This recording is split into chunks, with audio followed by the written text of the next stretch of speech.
And Can you good hear morning, me? everybody. Sorry. I'm Jeff Whipple. I'm a digital learning lead for Anglophone West School District, part of the LEARNEast Planning Committee, and so excited. Brilliant Labs is one of our incredible program partners, and we do so much with them, and they support teachers across the province, really across Atlantic Canada. They've got all kinds of resources, and we're excited this morning to have Jessica Smith and Kathy Martin with us this morning, who are two of the Brilliant Labs brilliant staff, and they really are. And they're going to talk about accessible maker activities in your classroom summer camp style, which is really cool because I know they've been doing a lot of really cool stuff all summer. So you're going to get to see some great stuff. Thanks for joining us, Jessica and Kathy, and it's over to you. Thank you so much. We're super excited to be here this year, and we have a lot of really fun things to share with you that we've been doing for the past 8 weeks for me. Like 4 months for me. It started a little bit earlier. So yeah, there was lots of preparation that went into the camps this year, but it made for a really, really amazing summer. So we're excited to share kind of our process with you in different ways that you're going to be able to kind of bring these summer camp style activities into your classroom this year. So for those of you who may have joined Brilliant Labs Coffee and Conversations before, we kind of came up with a spin-off this year. We call it our Summer Sip and Share, and we have changed all of our coffee to iced coffee just because, you know, heat coffee. So this is our variation of Coffee and Conversation that we're going to be doing today.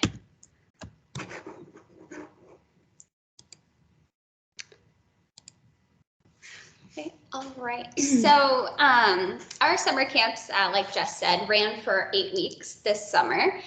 So they're actually technically not done yet. There's still one more week of one of our specialty camps going on this week. So they started on the first week of July. We had tons of different week-long camps with different themes. So we had a Going Green with Making theme, Coding Your World, Maker Fun, which is kind of like more hands-on physical materials rather than virtual materials. So that one was a really big hit. So our camps were also for students from grades 1 to grades 9. So we covered kind of quite a wide variety of age ranges there. So the good thing about most of these activities that we're kind of going to talk about today, or the activity that we're going to talk about today, is that it can be easily adapted to any grade in any class, in any skill level, and all that sort of thing. So the way we're going to go through our presentation today is we're going to do it in the style of how our mentors were doing the summer camps all summer long. So what you're seeing on your screen right now is what they would do every day at the beginning of camp. So they would have a prompt or a theme based on what we were doing that day. And this is just one of them. So our mentors had their slides set up with the ready, set, draw. And you can see here there's like a cute little collaborative drawing. So this was from Going Green with Making, I believe. So they were doing things with pollinators and plants and all those things throughout that week. So they created a little collaborative piece. So all the participants were able to use their markers and shapes and everything to create a beautiful piece of artwork all together online, which is something that we're really happy to be able to do with our BL meets. So it creates a very nice atmosphere for them. Yes, definitely. And it's really cool too, because when you have students working on these collaborative projects, you start to see different perspectives of what Going Green with Making means to them. So like you'll see a sun up in the corner there, some flowers down on the bottom, a bee, clouds, rain, even some smiley faces up there. So you start to get these different ideas and different perspectives from each student, and it kind of gives you an idea where they're starting from, which is always a little bit helpful because it can help you kind of help them along the way. Yeah. So kind of what we're hoping to get out of this session, or what we're hoping to communicate to you through this session, is the importance of multiple perspectives that we adopted for this summer. So you may have heard of the speech, The Danger of a Single Story. So basically what it is for those who haven't seen it, is how it's damaging to a person or different people if you do not have those multiple perspectives and you only see your own side of it, right? So you aren't getting that fully rounded version of what you want to see, and that's kind of what we wanted to do when reaching these kids in these communities. We didn't want to be putting on our own perspective and just teaching our perspective. We wanted them to really help us with that. We wanted them to be engaged in their own learning, them to put in their own perspective, and them to put in their own perspective through their creations that they were doing through summer camps. And that's what our mentors really strove to do as well this summer, to really make it all inclusive for all of our campers for these past 8 weeks. Yes. So I did post the link to the video in the chat there. Unfortunately, it is a little bit too long to watch today during our session where we only have an hour. But I really, really would suggest taking a peek at it if you have some time later on, because it's really, really interesting and very important as Very well. powerful stuff. Yes. All right. So these are a couple of pictures, kind of like screenshots, I guess, from our virtual camps this summer. So down at the bottom, you'll see Margaret holding up a popsicle stick bridge. So that was from our Engineering Your World camp. And then up at the top, I believe we have some of our Going Green with Making activities again. So the really cool thing, like we've kind of been saying, is that you start to get, you get all these different perspectives of what a bridge is. So you'll see one at the bottom holding 2 soup cans, I believe. And it looks quite different than, the one that Margaret's holding. Margaret is our mentor, by the way, in the purple shirt, sorry. So you see all these different ideas of what a bridge is and what it should be holding and that sort of stuff. So that's kind of how we like to run all of our activities, very open-ended. So you might have heard the phrase low floor, high ceilings, and maybe wide walls as well. So what that means is that our activities will have a really low starting off point. So you can kind of have no background in the activity at all, and you'll be able to jump right in there. And then we want our activity, you want to be able to take it all the way to the very high ceiling. So perhaps, it starts as a popsicle stick bridge, but maybe you then take that design into Tinkercad and then you 3D print that. So we want to make sure that you have lots of room to grow and interpret all of the activities that we run with our students so we can get that perspective from each of them. So, sorry, go ahead. Oh, and just continuing on that, we have some more activities that the campers did. We have another Engineering Your World bridge with a soup can right here. I believe this was the sibling of the other student that did one with the soup cans. But again, as a continuation, this is a very different bridge to what we see right next to it. Up here, we have our superhero. So this was Create a UNSDG Superhero Day based on strong women in each of the participants' lives or our lives. So you see here that Margaret's and Megan's even are very different. Margaret went more of a 3D construction route, while Megan decided that she was going to just draw her own and create her own story. And same with the students here. They all have very different ideas of what the UNSDG female empowerment superhero is. And then we have up here, Kathy had mentioned doing Tinkercad or putting our creations into Tinkercad. So here the students were creating prosthesis either for people or for animals. And there were a lot that did it as a physical structure. So they would take cardboard, craft supplies, whatever they could find in their home, recycled materials, upcycle materials, and they would create a prosthesis at home. But then there were some kids that really wanted to go ahead and put it into Tinkercad. So start on the road of 3D design and hopefully someday 3D printing.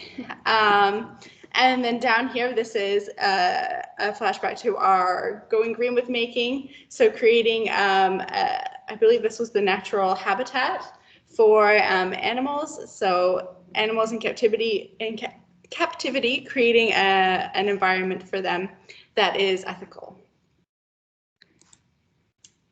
So on the screen here are the SDGs, so the UN SDGs, sorry, so the United Nations Sustainable Development Goals. So these are 17 goals that we hope to achieve by 2030.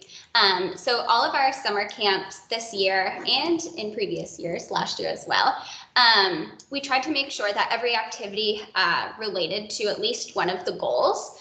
So we're kind of having students start brainstorming solutions to these problems now, kind of starting them early, I guess, if you will. So for example, the bridge one that we kind of talked about in the previous slide, might be for sustainable cities and communities, perhaps, or even industry and infrastructure, that sort of thing. So we tried to make sure that they were kind of connecting to the goals as well while they were working through their activities that we were doing with them each day. And so a few other things that we do on top of having our UN SDGs integrated into reactivity is we also like to have our digital skills in there. So whether they're coding, they're prototyping, they're going through the design thinking process or the engineering process, that there's a skill that they're working on and building upon during our activities. We also have badges that are based off of those as well within Brilliant Labs. So for each activity, we're sure to make sure that the students were working on these digital skills and were able to attain our badges. So our badge system is this wonderful system for students who are able to collect stickers or badges to kind of show that they're improving upon their skills. It's kind of I did this. And look at all the things I've done, all these different badges that they're able to collect. So they're able to collect one for coding, they're able to collect one for prototyping, they're able to collect one for the engineering process. So once they've completed this specific stages behind those digital skills, they will get our badge and they can put it in their passport and they can show like, hey, this is what I did. And this is what I've accomplished. And then there's the next level that they can go to show that they're learning and that they're improving upon their digital skills. Anything more for that? So also going along with the SDGs a little bit too, we do have our own Sdg Readers. So they're books that were created by some of our staff here at Brilliant Labs, and they're all about the SDGs. So I just posted one in the chat there for you to take a peek at if you'd like. And it might be on your screen. Yeah, I'm gonna share that with you. So each morning, the camps, especially in the elementary groups, they would start off with one of these Sdg Readers. So this would kind of help the students connect to the goal a little bit further. So this one here is the first great charity concert. So you can see in the corner as well, it kind of shows you what goal it goes along with. So this particular one here was for goal 16. Yeah, so this was for goal 16. So this was created by Robin Ross last summer. They did all their own illustrations for it, and it's all about the first charity concert that happened in Pakistan, I believe. That's where it was. Or for Bangladesh, was that right? Yes. Yes. They were separating from Pakistan. Yes. So that was something that we had going on in all of our camps every morning. So this would help with literacy skills and then also that connecting again to the SDGs and kind of practicing that empathy skill, which is a skill that needs to be learned and practiced for sure. So this was kind of one way that we kind of got them thinking about that sort of thing. Mm-hmm. And one other thing that we were always looking to integrate, or we're integrating into our activities, is curriculum connections and possible jobs. So where we had students that were up to grade 9, we wanted them to really be thinking like, how is this useful for my future? How can I actually be putting these SDGs and these digital skills and everything into use for my future? What can I really do going forward? So for example, for this one, for what we're going to be doing, and really based on the theme of LEARNEast in itself, we have a Canva that we were talking to our participants about, software engineering. So what can you actually do once you have gained your coding skill? Like, how can you take that further? How can you take these UN SDGs and this coding skills that you've learned, and how can you really put it to good use in your future? So we have what does a software engineer do? So we have a concise steps on what they do. So to really put it across to the students in a way that's familiar language for them. How do you become a software engineer? So again, step by step in familiar language for students. And then just some jobs that software engineers have. So stuff like Microsoft Xbox, so design new additions to the Xbox. Google, work in a team to keep Google running. Apple Genius, help people that are struggling with the Apple projects. And so also a bunch of other jobs that software engineers possibly have to kind of get students thinking about how can I take this further. And sometimes too, I find that when we're talking about things, especially like coding and stuff like that, it's hard to kind of grasp what's actually going on there. Especially because when you're first introduced to it, it's just happening behind the screen, right? You're not seeing kind of like that physical thing. And especially where we have different types of learners and that sort of thing, kind of showing students real world applications to these skills that we're teaching them can really help them kind of like grasp them, empathize with them, and really like solidify those skills. So sometimes if you can kind of give them something tangible or something that they can understand or see in the outside world rather than in the virtual or digital world, it can kind of help them connect with that way as well.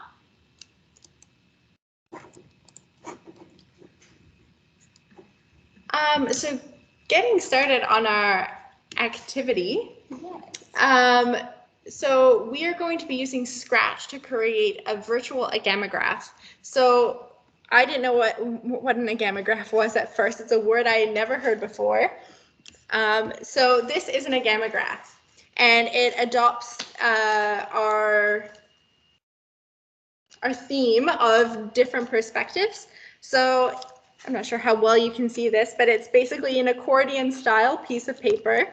And the goal is that you have it turned one way and you have one picture, and you have it turned another way and you have a different picture. So it might be quite difficult to see. I'm not sure if you can see it very well on there. Be brilliant one way and make her fun another way. So this one was actually one that one of our mentors made for our actual camp when we did the paper Gammographs. But we're going to be doing a virtual one. Yeah, so we're going to be doing ours on Scratch. So I did just post the link for Scratch in the chat there. So the good thing about doing it on Scratch was that we did do the paper version as well. The good thing about this activity in both the paper, like the physical kind of version, and the virtual, the online version, is that it's very low cost, very low materials. So it's really accessible for all. And like we said, it's kind of very low floors and then high ceilings. So you can see that we started with the paper one and then we moved it into Scratch. So I think you have do you have the code up on your screen now? I do, 1 second.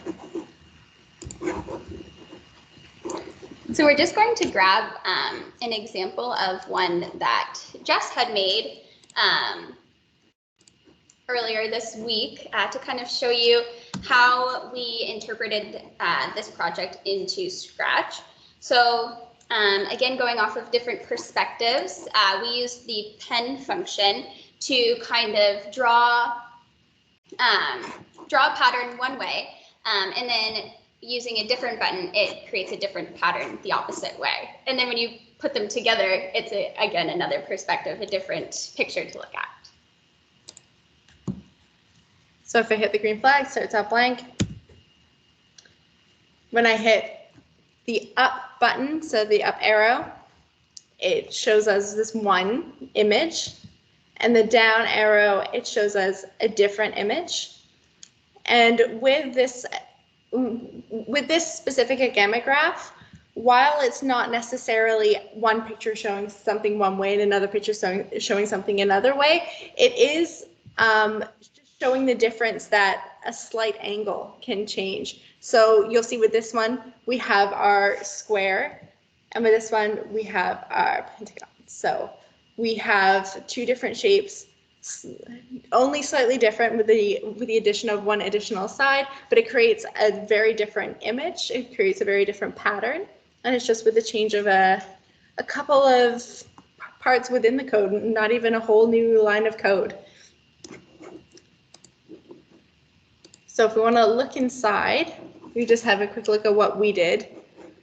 You'll see that these 2 lines of code are really exactly the same. There's only a couple of words that have been, or a couple of angles that have been changed within that. And Yeah. I've lost my cursor. And we don't want you to feel limited to, like, if you were to do this with your students, like this would be a great example to show them, kind of as something that you can do using the pen function as, that's always like a fun one to do. They can draw their own pictures too. It doesn't have to be a pattern like that, but they could take it a completely different route as well. So they could do perhaps like a background that changes with different buttons to show different stories, to provoke different emotions, and that sort of thing. So any, like we said, like we always kind of want the ball to be in the student's court, I guess. So we would always give them kind of like the very basic outline of what we were doing, and then let them run with it. Let them take it to wherever their mind went with it, because we want to see their perspective of things. And so one thing that's really great about Scratch that we do want to mention as well is that there is a teacher Scratch. So you're able to go to that same link, so scratch.mit.edu/educator, and you're able to request to have an education account. So where you're able to create accounts for your students, and it goes to one portal, I think it's called. There's like one portal that everything goes to. You can see what the students are working on. They can all comment on each other's work. So it's a nice collaborative kind of setting where everyone's working together. And it's a really great way for you to be able to see what they're doing in a virtual coding environment while not physically looking over their shoulder kind of thing. So do we have any questions so far? I know we've kind of been rambling on a little bit there.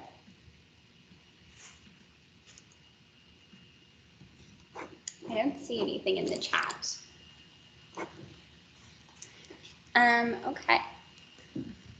So I guess now if anyone wants to follow along, we're going to open Scratch right now in front of us, and we're going to kind of show you the pen block, because the pen block is it's not one of the typical functions, it's an add-on function. So that's what we have been using, and it's a great one to use for your students. And there's all kinds of different great artworks that you're able to create with this. So not just with necessarily creating lines here and there, and not just using your costumes for the art section of your Scratch, but it's a whole new way to integrate art into your coding. So, oh, I'm on the wrong one. So down here in the bottom, you'll see Add Extension. And the pen is the second one up here. So if you click on pen, you'll see there's a whole new set of blocks that show up along the side.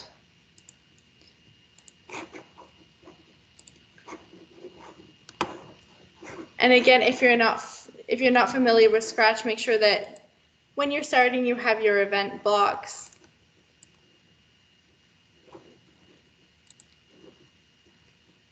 You can put your pen down. I like to start with erase all, so that when you restart something, it takes away what you already did, so you have a fresh slate. And you can have your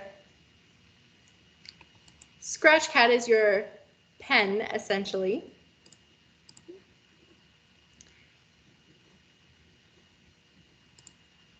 Sorry, motion is what I want.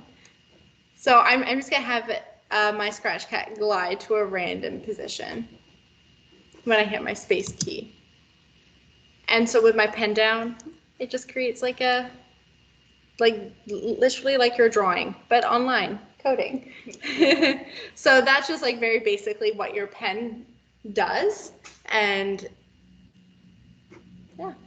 Yeah, so it's always great to kind of, even when you're doing coding and stuff like that. So what I would recommend is never to give them kind of like the step-by-step instructions to anything. You kind of want to get them kind of exploring and playing around with it. So you might give them like the basics, like Jess just did with the pen down and kind of the basics on how it goes. But you want to do that so they can kind of start brainstorming for themselves. So if we take a look at the design thinking process, which we'll share up on the screen for you all.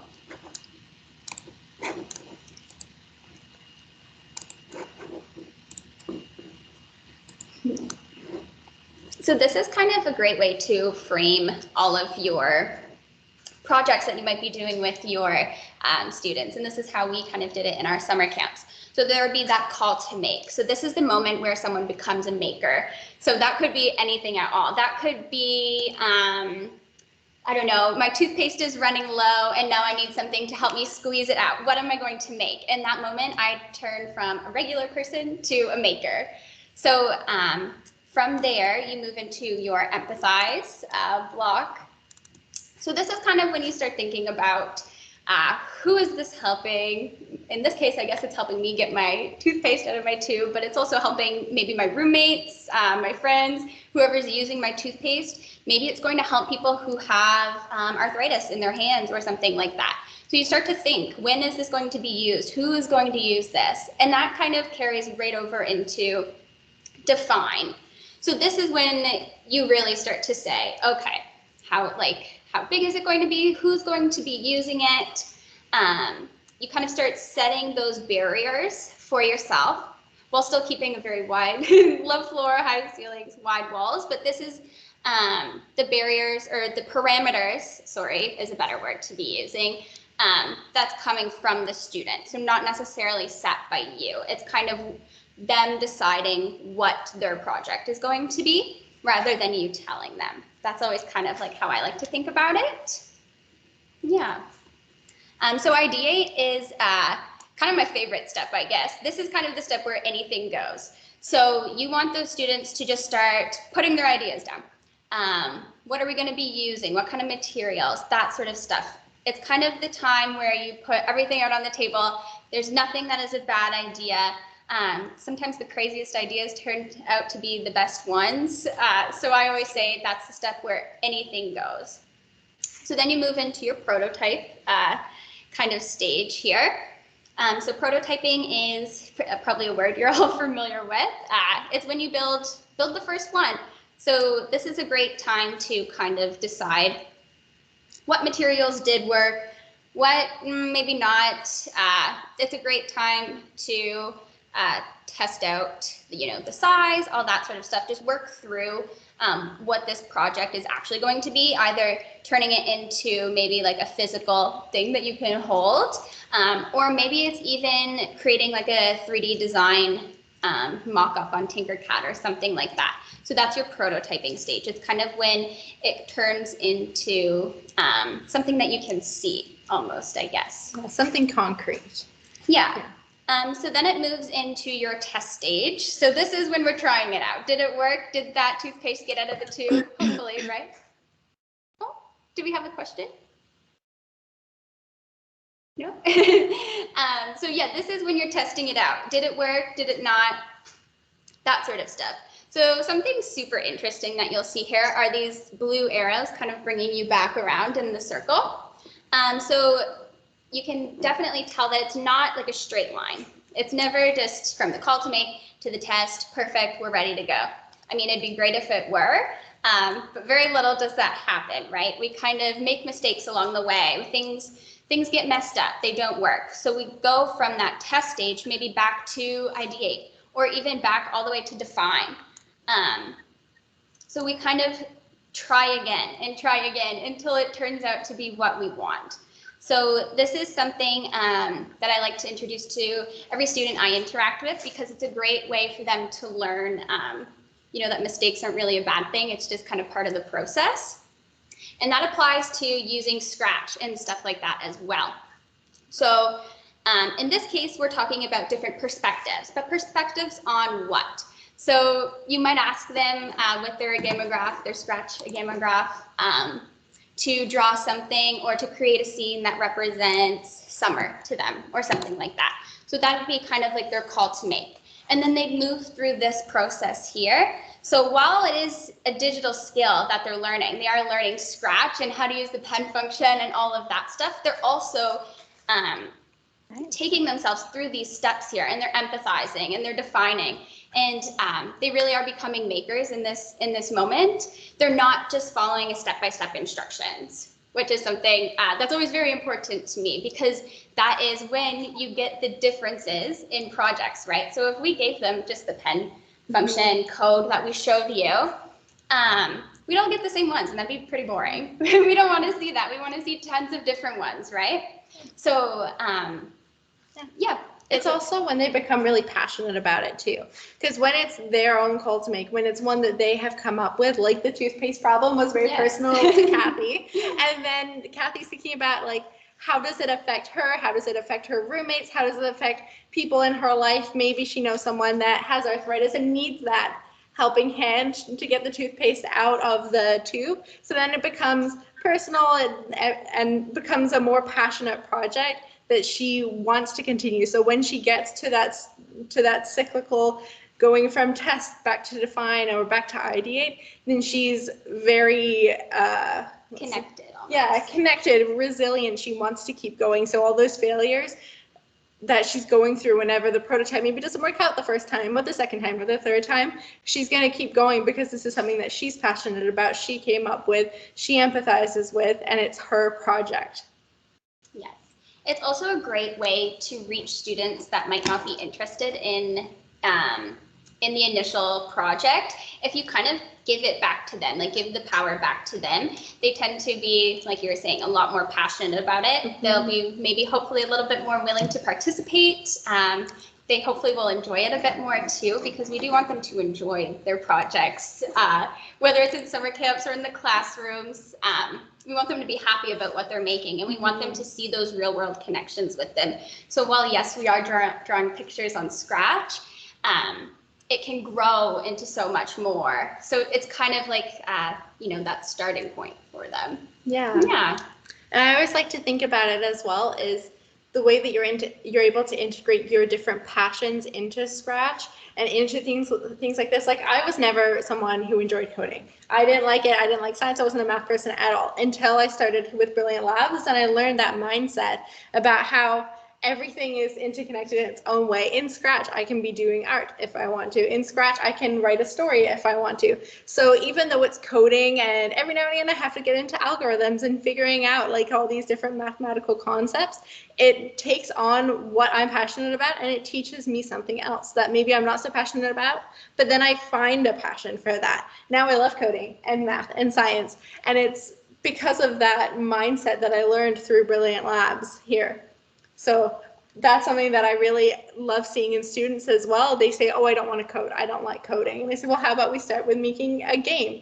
Or if we start with making a story using this, your favorite animal as a sprite. And they really get into it, which is something that's always really wonderful to see. And what's really great about this whole process and about the whole cross-curricular aspect of these different activities that we've been doing for the past few weeks. Yes, absolutely. So I think Jacob's on here. So a word he likes to toss around a lot is entangled. So all of these projects are kind of, all of these subjects are kind of entangled together when you're doing projects. So going back to the bridge building example, well, yes, it is an engineering project. If they're building a bridge, that's classic civil engineering, I think, for you.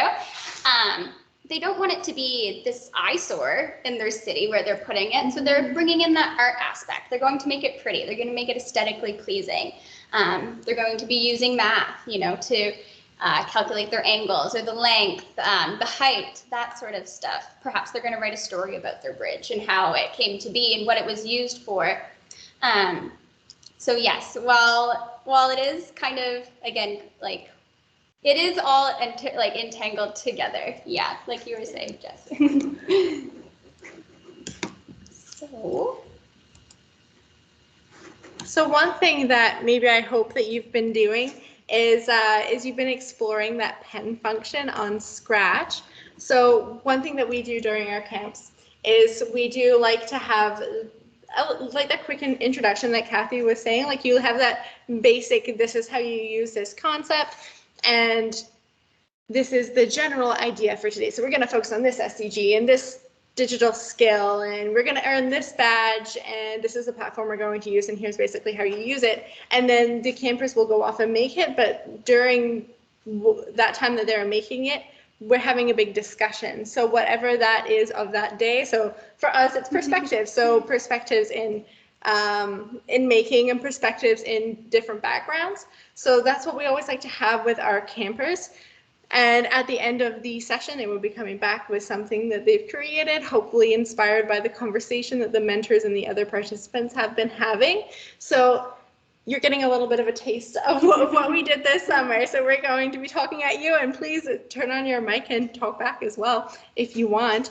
But this is basically what we have been doing with campers, and we've been talking about like this, all these different things that relate to the specific project that we're doing.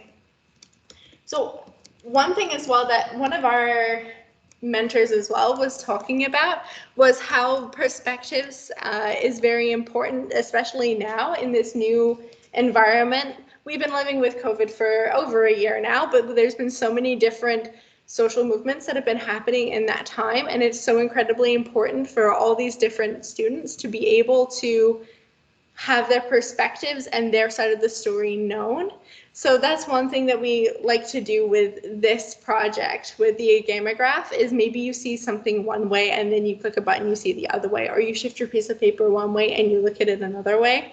And it is so incredibly important for those students who have been going through and like seeing all these crazy things or these amazing things happening in the world, and they're able to use that, their perspective and their voice, and they're able to show how they see something in the world, and they're able to empathize with varying perspectives in the world as well. So through something like the Gammograph, they're able to go through this our brilliant process for making here, and they're able to speak out about their message that they want to get across from everything that they've experienced in the world and everything they've been experiencing and their own voice.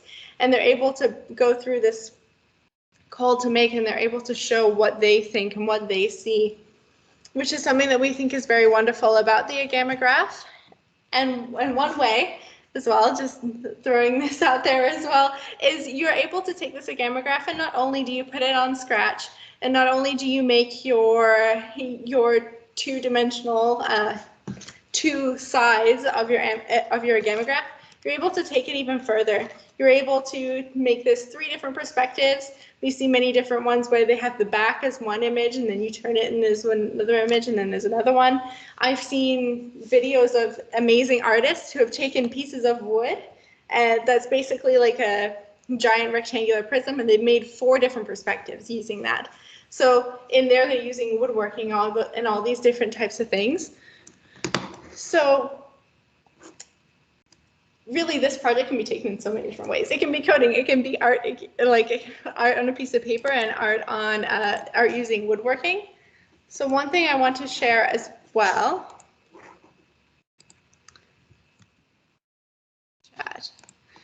is we have some links here. I hope I'm putting this in the right place. It needs to pop up, yeah. I can grab the link for us. I'm also going to share my screen so we can see it. So going along that route of doing the Gammograph using our design thinking process is we have our call to make, empathize, define, ideate, prototype, and test. So this is where the student can really take our project of the Gammograph, and they can make it whatever they think it is and use their own perspective. So if we start the call to make.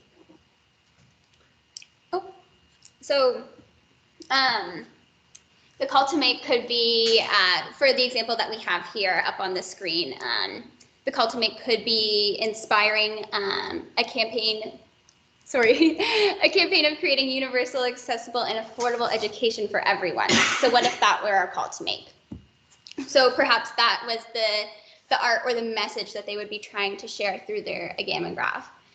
So what if we can use our Gammograph to show others the importance of multiple perspectives and outlooks? And then from there, they go to empathize, and then they have questions that are trying to incite their ideas, trying to stimulate all these different ideas. So do others have access to the same education and opportunities that I do? Do people see the same things the same way as I do in my life?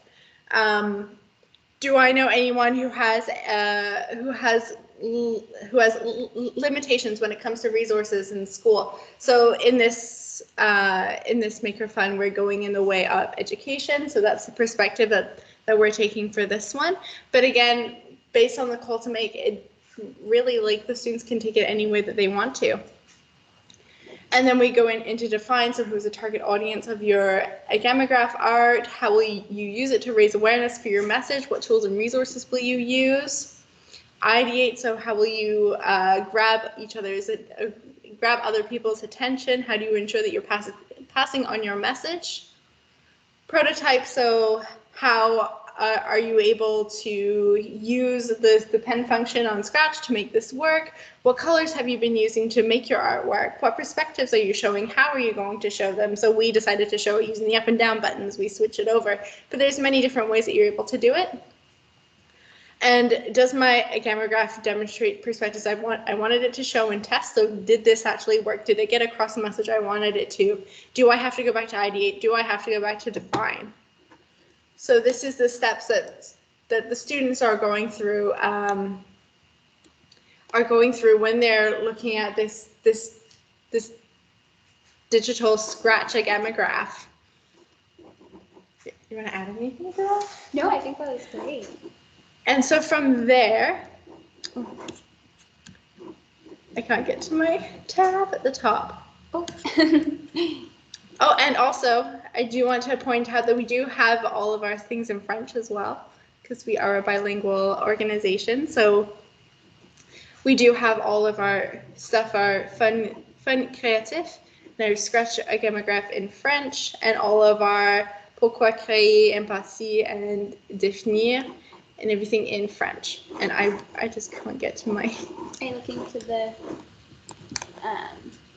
teachable moments?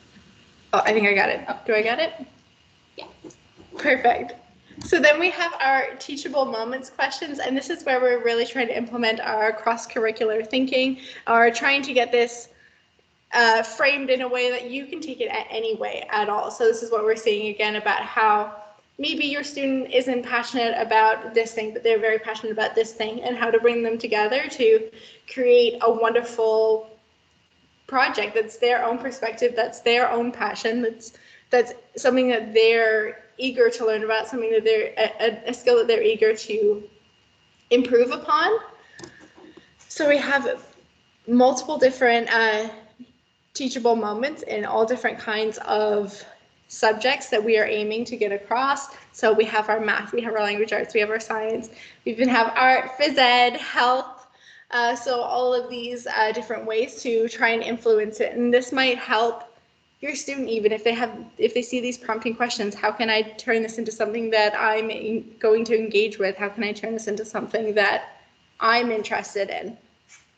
So for example, there's our music one here. Can you add sound effects or music to your Gammograph image when it changes from one to the other? So if you're fiddling around with your pen function and making your Gammograph on Scratch right now, maybe can you add music effects or sound effects to your Gammograph when it switches?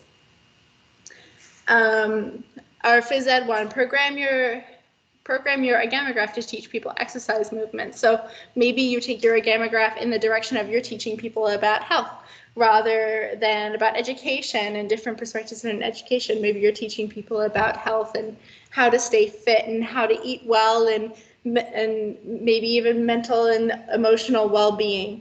which is very important in these times, I think. Definitely. And then we even have take it furthers as well. So how can you take your project that you've been working on, and how can you take it even further than what you have been doing? So how can you impact others? How can you inspire others to continue with the movement that you have started? How can you take your project that you have done, and how can you turn it into something even more brilliant? Yeah. So we've done a lot of talking this hour, we know, but really what we're trying to say here is that when you meet your student where they are, and when you meet them with what they're interested in, they're going to become a lot more passionate about it, or at least through our experience, through our lens, through our perspective, that's what we found to be true. So by empowering your students, kind of putting that ball back in their court, that's an expression I like to use. I don't play basketball, so I don't know why. But by putting that ball back in their court, it kind of gives them the opportunity to shine and to thrive and to express themselves and to really connect with the materials that you're teaching, or that you're trying to get them to connect with, I guess. Mm-hmm. Yeah. So we always find that meeting your students where they are is super, super important, whether that's through an Gammograph or any other project that you might be brainstorming for your classroom. Brilliant Labs is always around to kind of help you keep that low floor, wide walls, high ceiling kind of thinking when you're planning out your lesson plans and your projects and that sort of thing. We're always around to help you do that. So if you do have an idea that is not a scratch a Gammograph, please feel free to reach out to Jacob or Natasha. I think we have our Twitter and stuff like that up on the... In 1 second. We'll have our Twitter and stuff like that up on the screen, so you'll be able to connect with us afterwards if you are hoping to do that, or if you'd like some help this school year, kind of creating a project for your students that they are going to be able to connect with and follow the design thinking process and kind of become a maker, right?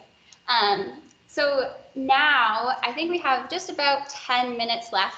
If anyone was working on any Scratch project or had any questions or anything like that, I'd love to invite you to come to the floor, the virtual floor here, and maybe share with us your thoughts or your feelings or your perspectives, I guess, or any projects that you were working on. We'd love to hear it all.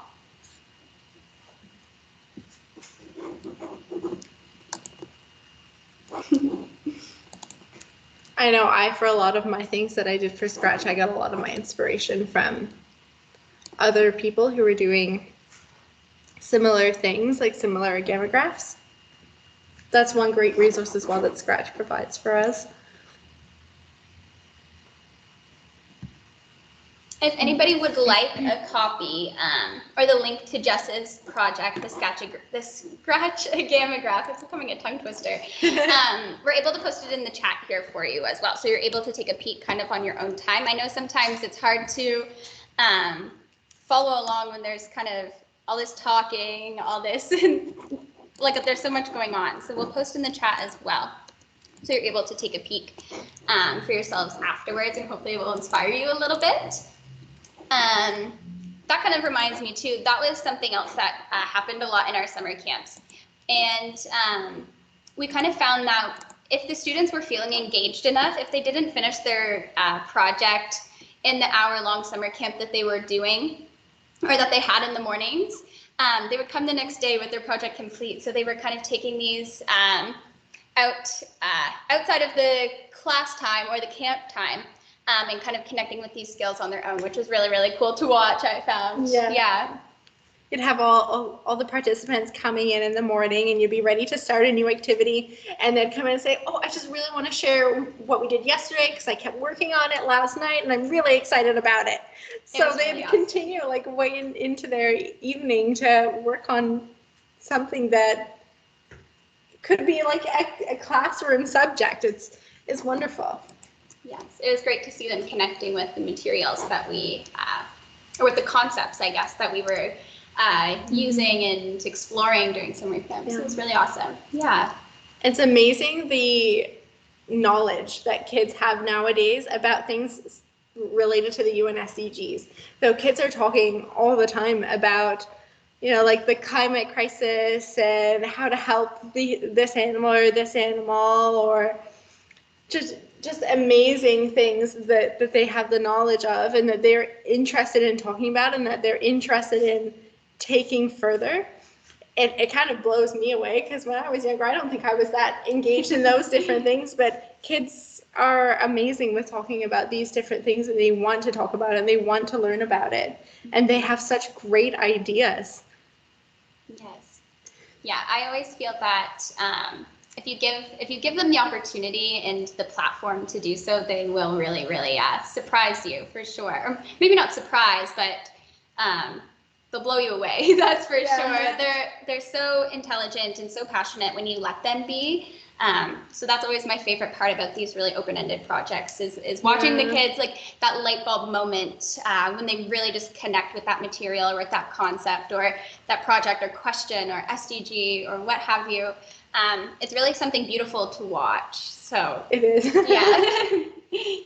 So does anyone have any questions at all for us? We'd be more than happy to answer, even if it's just about Scratch or the pen function or maybe something you're kind of brainstorming for the school year. We'd love to hear it all. Or if you have any questions about how the summer camps went, or anything that you feel we might have not explained well enough.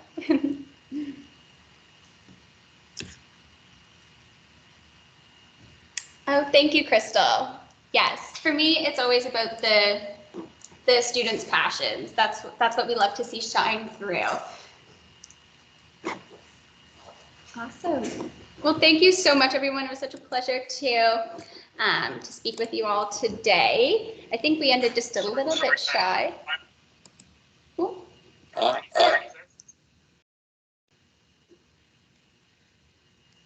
I think we ended just a little bit shy of the 12 o'clock mark there. Yes, so thank you, everyone. I think that's it from us. Anything you have to add, Jess? No, that's everything. I hope everyone has a great school year. Yes. We'll stay on the call for the last 6 minutes or so. If anyone has any questions or anything like that, we'll be around. But thank you all so